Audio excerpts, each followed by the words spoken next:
క్లాసులో teacher be quiet, silent అంటాడు. అరే బాబు మాట్లాడకండి అని అండు. అరే బాబు మాట్లాడకండి అంటాడా?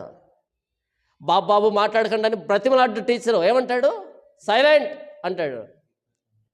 ఒకసారి సైలెంట్ అనగానే ఇంకెవడైనా కిసుకుమన్నాడు అనుకో, వీపు విమానం మోతాయిక బొమ్మని సౌండ్ వస్తుంది కదా. ఎందుకంటే అధికారం ఉంది ఆయనకి.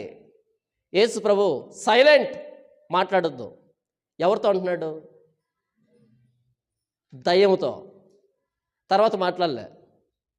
దయ్యం ఏమైంది? తర్వాత మాట్లాడలే. ఈరోజు ఇప్పుడే గద్దిస్తున్నా, బంధిస్తున్నా, అది చేస్తున్నా, ఇది చేస్తున్నా అంటాడు. అది ఊగుతూనే ఉంటుంది.